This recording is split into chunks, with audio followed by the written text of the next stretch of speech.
Hi hello నమస్తే welcome to auto wall updates. ఇప్పుడే మన సుహాస్ గారు నటించిన గొర్రె పురాణం మూవీ చూసి రావడం జరిగింది. యాక్చువల్లీ ఈ మూవీ ఎప్పుడో రిలీజ్ అవ్వాలండి, పోస్ట్ పోన్ అయ్యి ఇప్పుడు సెప్టెంబర్ 21 థియేటర్స్లో అయితే రిలీజ్ అయింది. మనం ముందుగా మన సుహాసన్ అనేది అప్రిషియేట్ చేయాలండి. ఎందుకంటే ప్రతి సినిమాకి ఇంకో సినిమాకి అసలు సంబంధం ఉండదండి, మళ్ళీ తీసుకొస్తారు కాన్సెప్ట్స్ మాత్రం. అలానే ఈ మూవీ స్టోరీ అంతా కూడా గొర్రె చుట్టూ తిరుగుతూ ఉంటుంది. సో అసలు ఈ మూవీ ఎలా ఉంది, ఈ వీకెండ్కి ట్రై చేయలేదని ఇండెప్త్ రివ్యూలో మాట్లాడుకుందాం. ఈ మూవీ బేసిక్ స్టోరీ అంటే టైటిల్ తగ్గట్టు ఈ మూవీ అంతా కూడా గొర్రె చుట్టూ తిరుగుతూ ఉంటుందండి. రవిక్ అనే వ్యక్తి గొర్రెనైతే కొనుక్కొని వచ్చి దాన్ని బలివ్వాలనుకుంటాడు. బట్ అతని దగ్గర నుంచి తప్పించుకొని అది వెళ్ళి హిందూ టెంపుల్లో దూరుతుంది. సో వాళ్ళేమో ఇది అమ్మవారే ఇచ్చింది, ఇక్కడే బలివ్వాలని చెప్తూ ఉంటారు. సో ఇలా హిందూ ముస్లిం మధ్య అయితే ఆ గొర్రె వల్ల గొడవ స్టార్ట్ అవుతుంది. అలా వాళ్ళిద్దరు గొడవ పడుతుందని ఒక వీడియో చేసి ఇంటర్నెట్లో పెడతారు, అది పెద్ద వైరల్ అవుతుంది.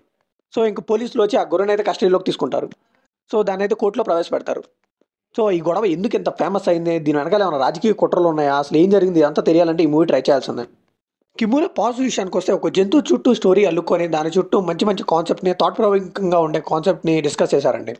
ఆల్రెడీ జంతువు మీద మూవీస్ వచ్చి ఆల్రెడీ ఏగా హిట్ అయింది, ఆ తరహాలోనే ఈ మూవీ కూడా వచ్చింది. కొంతమంది రాజకీయ నాయకులు వాళ్ళ స్వార్థం కోసం ప్రజల్ని ఎలా తప్పుదారి పట్టిస్తున్నారు, తమపై వచ్చే వ్యతిరేకతని మీడియా ద్వారా ఎలా డైవర్ట్ చేపిస్తున్నారు, ఇలాంటి అంశాలను అయితే బాగా చూపించారు. ఇలాంటి సీన్స్ ఆన్ పేపర్ బాగానే ఉంటాయి కానీ ఎగ్జిక్యూట్ ఎలా చేస్తారో అనుకున్నాను, కానీ చాలా బాగా ఎగ్జిక్యూట్ చేశారండి.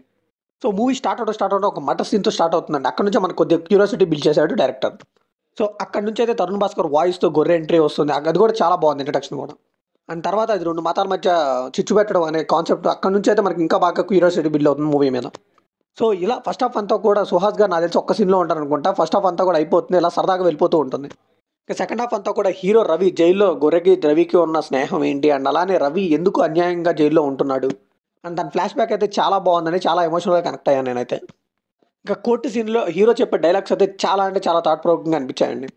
ఇక్కడ కామెడీ ట్రాక్స్ కూడా చాలా బాగా వర్కౌట్ అయ్యాయండి. ఒక గొర్రెకి అయితే తరుణ్ భాస్కర్ వాయిస్ ఇచ్చారు, ఇంకో గొర్రెకి అయితే గెటప్ సీన్ వాయిస్ ఇచ్చారు. వీళ్ళిద్దరు వాయిస్ ఓవర్స్తో వచ్చిన కామెడీ చాలా బాగా వర్కౌట్ అయింది. ఇంకా సుహాస్ గారు అయితే తెలుసు కదా, మామూలుగానే ఆయన పాత్రగా ఆయన అయితే న్యాయం చేశాడు, ఎమోషనల్ సీన్స్లో అయితే రెక్కొట్టి పడేశాడు. కిమ్ములో నెగిటివ్స్ విషయానికి వస్తే స్టోరీ అంతా బాగానే రాసుకున్నారు, మంచి కాన్సెప్ట్ తీసుకున్నారు, కానీ స్క్రీన్ ప్లేలో అయితే చాలా అంటే చాలా ఫ్లాస్ ఉన్నాయండి. స్క్రీన్ ప్లేని ఇంకొంచెం గ్రిప్పింగ్గా రాసుకుంటే ఈ స్టోరీకి చాలా హెల్ప్ అయ్యేది. అండ్ ఈ మూవీ మీరు చూడాలనుకునే ముందైతే లాజిక్స్ అన్ని పక్కన పెట్టేసి చూడండి. లాజిక్స్ వెతికితే మాత్రం ఈ మూవీ మీకు నచ్చకపోవచ్చు. చాలా వరకు లాజిక్ లెస్ సీన్స్ అయితే మనకు చాలా తగులుతాయండి. ఇంకా హీరో గొర్రెను జైలు నుంచి తప్పించేటప్పుడు అయితే అన్ని సిల్లీగా చూపించారు సీన్స్ అయితే, నాకైతే అవైతే పెద్దగా ఎక్కలేదు. అండ్ బడ్జెట్ ప్రాబ్లం అనుకుంటా కొన్ని ఇంపార్టెంట్ సీన్స్ కూడా చాలా అంటే చాలా సింపుల్గా తీసి పడేశారు. కిమ్ములో టెక్నికల్ ఆస్పెక్ట్స్ విషయానికి వస్తే అపార్ట్ ఫ్రమ్ దట్ డైరెక్షన్ అయితే మిగతా టీమ్స్ అనేవి పర్లేదు అనిపించిందండి. బ్యాక్గ్రౌండ్ మ్యూజిక్ పర్లేదు, సాంగ్స్ కూడా కథలో పాటు వచ్చేస్తూ ఉంటాయి. ఇంకా సినిమాటోగ్రఫీ ఎడిటింగ్ అయితే సినిమా బడ్జెట్ తగ్గట్టు బాగానే అనిపించింది. సో ఫైనల్గా ఈ మూవీకి మనం ఇచ్చే వర్డిక్ట్ ఏంటంటే లాజిక్స్ అన్ని పక్కన పెట్టేసి జస్ట్ కొద్దిగా నవ్వుకోవడానికి, కొద్దిగా ఎమోషనల్ సీన్స్ అండ్ అలానే కొన్ని థాట్ ప్రొవోకింగ్ కాన్సెప్ట్ని చూడాలనుకుంటే మాత్రం ఈ మూవీ పక్కా ట్రై చేయండి. సో ఇది కంప్లీట్లీ నా ఒపీనియన్ మాత్రమే. మరి ఈ మూవీ మీకు ఎలా అనిపించిందో కామెంట్లో షేర్ చేసుకోండి. లైక్ చేయండి, షేర్ చేయండి, వెళ్ళే ముందు సబ్స్క్రైబ్ చేసుకోండి.